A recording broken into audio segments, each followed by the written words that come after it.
श्री शिवाय नमस्तुभ्यम हर हर महादेव। देखिए दोस्तों, आप सभी जानते हैं कि कल दिनांक 4 जून को मंगलवार के दिन त्रयोदशी की तिथि है, यानी कि प्रदोष की बहुत ही पवित्र तिथि है। और विशेषकर यह मंगलवार की प्रदोष है, इसीलिए यह भौम प्रदोष है। और जब भी भौम प्रदोष आती हैं तो ये जीवन के असाध्य रोगों को समाप्त करती हैं, जीवन से जो मंगल दोष हैं उसे समाप्त करती हैं। और यदि आपके ऊपर किसी भी प्रकार का कर्ज भी है तो उससे भी समाप्त करती हैं। तो देखिए, आज का जो ये पूरा ही वीडियो है बहुत ही ज़्यादा खास और विशेष होने वाला है।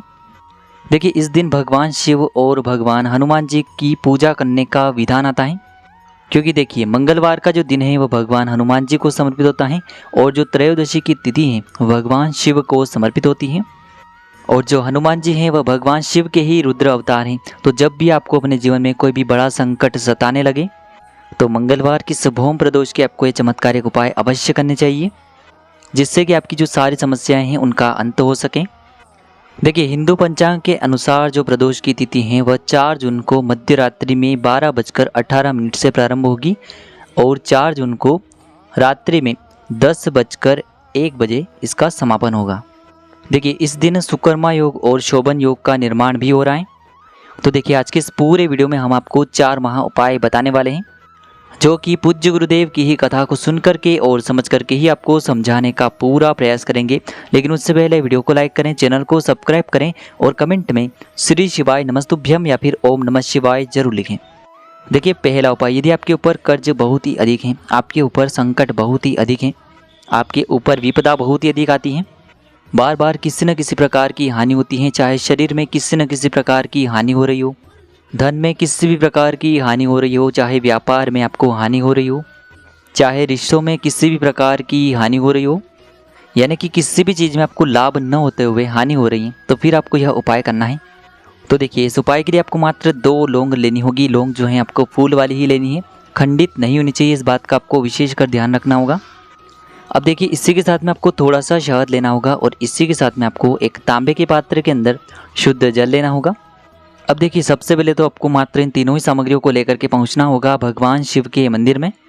देखिए, ये जो उपाय हैं आप इस मंगलवार की भौम प्रदोष पर सुबह से लेकर के शाम तक किसी भी समय में कर सकते हैं, और प्रदोष काल के समय में करते हैं तो यह उपाय आपके लिए और अधिक सर्वोत्तम होता है। प्रदोष काल का समय सूर्यास्त से 45 मिनट पूर्व शुरू होता है और सूर्यास्त के 45 मिनट बाद तक रहता है। तो इस समय में भी आप ये उपाय कर सकते हैं। देखिए, मंदिर पहुंचने के बाद सबसे पहले तो आपके पास जो लौंग का एक जोड़ा था, इसे आपको शहद के अंदर अच्छे से डुबोना है, यानी कि लौंग पर आपको अच्छे से शहद का लेपन करना है। अब देखिए, आपके पास जो एक जल का पात्र है, सबसे पहले तो इससे आपको भगवान शिव की शिवलिंग पर ही समर्पित करना होगा, श्री शिवाय नमस्तुभ्यम इस मंत्र का लगातार जाप करते हुए। अब देखिए, इसके बाद आपने जो लौंग पर अच्छे से शहद लगाया था, यानी कि जीवन में यदि कोई भी संकट है जो समाप्त ही नहीं हो पा रहा है, ऐसा कोई भी संकट है जो बार बार आ रहा है, जीवन में कोई भी कोर्ट केस चल रहा हो या फिर जीवन में कर्ज की समस्याएं लगातार बनी हुई हैं, वह सभी दूर हो, इस प्रकार से आपको प्रार्थना करनी है। और यह लौंग का जो जोड़ा है इसे आपको भगवान शिव की शिवलिंग पर अर्पित कर देना होगा। आपकी जो भी समस्या होगी वह इस भौम प्रदोष पर निश्चित ही महादेव तथा हनुमान जी की कृपा से समाप्त होगी। तो इस प्रकार से आपको पहला उपाय करना है। अब हम जानते हैं दूसरे उपाय के बारे में। देखिए, यदि आपके जो बच्चे हैं आपको बहुत अधिक परेशान करते हैं, यानी कि आपकी जो बात है वह नहीं मानते हैं, पढ़ाई लिखाई नहीं करते हैं, बात बात पर चिड़चिड़ करते रहते हैं, तो विशेषकर आपको एक बार यह उपाय करके अवश्य देखना है। देखिए, यदि आपकी ऐसी कोई भी इच्छा है जो अभी तक परिपूर्ण नहीं हो पाई है, तब भी आप यह उपाय कर सकते हैं। तो देखिए, इस उपाय के लिए आपको थोड़ा सा शहद लेना है। शहद आपको मात्र 1 से 2 चम्मच लेना होगा। इसी के साथ में आपको एक तांबे के पात्र के अंदर शुद्ध जल लेना होगा। देखिए दोस्तों, यह जो उपाय है विशेषकर आपको प्रदोष की तिथि में प्रदोष काल के समय में ही करना होगा। तो देखिए, सबसे पहले तो आपको ये जो दोनों ही सामग्रियां हैं इन्हें लेकर के पहुंचना होगा भगवान शिव के मंदिर में। देखिए, सबसे पहले तो आप जो शहद लेकर के आए थे, इसका लेपन आपको अच्छे से पूरे शिवलिंग पर करना होगा, यानी कि शिवलिंग पर आपको अच्छे से शहद का लेपन करना है। अब देखिए, शहद का लेपन करने के बाद त्रिपुंड की जो 3 उंगलियां होती हैं, यानी कि सीधे हाथ की जो 3 उंगलियां हैं, तो ये जो तीनों ही उंगलियां हैं इन्हें आपको शिवलिंग पर रखनी है। और जो आपने शिवलिंग पर शहद का लेपन किया था उसी पर आपको शिवलिंग पर ओम का निर्माण करना है, यानी कि जो त्रिपुंड की 3 उंगलियां हैं उन्हीं से आपको शिवलिंग पर ओम का निर्माण करना है। अब थोड़ा सा शहद आपको शिवलिंग से निकाल करके एक खाली पात्र में आपको रख लेना है। जब भी आप त्रिपुंड का निर्माण करेंगे तब जो भी आपकी मनोकामना है, चाहे आप ये जो उपाय हैं अपने लिए कर रहे हो, तो उन्हें परिपूर्ण करने के लिए आपको महादेव से प्रार्थना करनी होगी। या फिर यदि आप अपने बच्चों के लिए कर रहे हैं तो फिर आपको अपने बच्चों के लिए प्रार्थना करनी है कि यह जो मेरा बच्चा है मुझे बहुत अधिक परेशान करता है, पढ़ाई लिखाई नहीं करता है, तो आपकी कृपा से इसे सद्बुद्धि प्राप्त हो। ऐसी कामना करते हुए आपको शिवलिंग पर त्रिपुंड वाली उंगली से ओम का निर्माण करना है। अब देखिए, अंत में जो आपके पास एक लोटा शुद्ध जल था तांबे के पात्र के अंदर, इसे भी आपको भगवान शिव के शिवलिंग पर ही धीरे धीरे अर्पित कर देना होगा। श्री शिवाय नमस्तुभ्यम इस मंत्र का लगातार जाप करते हुए। अब देखिए, अंत में जो आपने शहद निकाला था, यदि आपने यह उपाय अपने स्वयं के लिए किया है तो आपको अपने मस्तक पर इस शहद की एक बिंदी लगा लेनी है। और यदि आप यह उपाय अपने बच्चों के लिए कर रहे हैं तो फिर आपको उनके मस्तक पर इस शहद की एक बिंदी लगा देनी है। या फिर यदि आपने अपने पति के लिए यह उपाय किया है, पति आपकी बात नहीं सुनते हैं, तो उनके मस्तक पर आपको इस शहद की एक बिंदी लगा देनी है। तो बहुत ही प्यारा सा उपाय है। मात्र एक बार इस उपाय को इस भूम प्रदोष पर अवश्य करके देखें, आपकी जो भी समस्या होगी वह निश्चित ही समाप्त होगी। तो इस प्रकार से आपको एक दूसरा उपाय करना है। अब हम जानते हैं तीसरे उपाय के बारे में। देखिए, मंगलवार का दिन है और जो हनुमान जी हैं वह भगवान शिव के ही रुद्र अवतार हैं। तो यह जो विशेष उपाय है आपको हनुमान जी के मंदिर में ही करना होगा। देखिए, यदि आपको ऐसा लगता है कि जो आपका कर्ज है वह दिन प्रतिदिन बढ़ते ही जा रहा है, आपके जीवन से जो कष्ट हैं वह समाप्त ही नहीं हो पा रहे हैं, तो देखिए दोस्तों, यदि आपके जीवन में किसी भी प्रकार के कष्ट आते हैं, संकट आते हैं, तो उन संकटों को दूर करने के लिए आपको संकट मोचन हनुमान का बहुत ही चमत्कारिक उपाय करना चाहिए।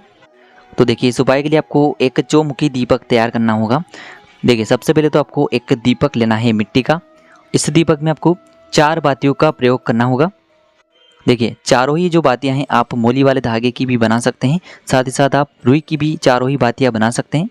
लेकिन यदि आप मोली वाले धागे की बाती लगाते हैं तो यह आपके उपाय के लिए सर्वोत्तम होता है।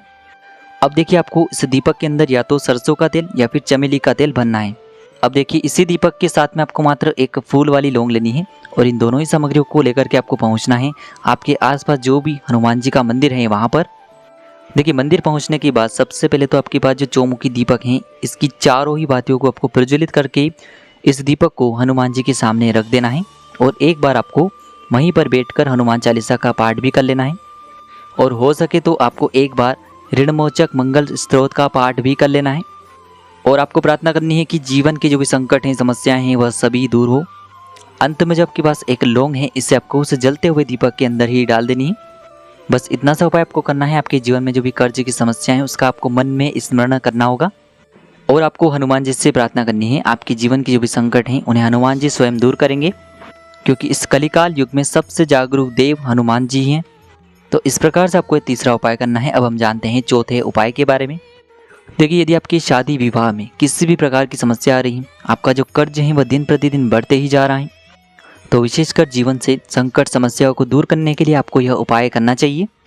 और मंगल दोष से जुड़ी हुई समस्याओं को दूर करने के लिए भी आप यह उपाय कर सकते हैं। तो देखिए दोस्तों, इस उपाय के लिए आपको मात्र 1 लोटा शुद्ध जल लेना होगा तांबे के पात्र के अंदर, और इसी के साथ में आपको मात्र 1 चुटकी लाल चंदन भी लेना होगा। अब देखिए दोस्तों, सबसे पहले तो आपके पास जो 1 चुटकी लाल चंदन है, इसे आपको उस जल के पात्र के अंदर डाल देना होगा और आपको लाल चंदन से युक्त जल तैयार कर लेना होगा। अब देखिए, इस पात्र को सीधे लेकर के आपको पहुंचना होगा भगवान शिव के मंदिर में। देखिए, यह जो उपाय है आप सुबह से लेकर के शाम तक किसी भी समय में कर सकते हैं। साथ ही साथ प्रदोष काल के समय में भी आप इस उपाय को कर सकते हैं। अब देखिए दोस्तों, आपने जो लाल चंदन से युक्त जल समर्पित किया था, अब देखिए दोस्तों, आपने जो ये लाल चंदन से युक्त जल तैयार किया है, सबसे पहले तो इससे आपको भगवान शिव की शिवलिंग पर धीरे धीरे अर्पित कर देना होगा, मंगलेश्वर महादेव का मन में स्मरण करते हुए। अगर आप कर्ज मुक्ति के लिए ये उपाय कर रहे हैं तो फिर आपको ऋण मुक्तेश्वर महादेव का स्मरण करना होगा। तो देखिए दोस्तों, इस प्रकार से आज के इस वीडियो में हमने आपको मंगलवार की प्रदोष यानी कि भूम प्रदोष पर किए जाने वाले 4 महाउपाय बताएं, जो भी आपकी समस्या के लिए उचित हैं उसे आप कर सकते हैं। श्री शिवाय नमस्तुभ्यम। हर हर महादेव।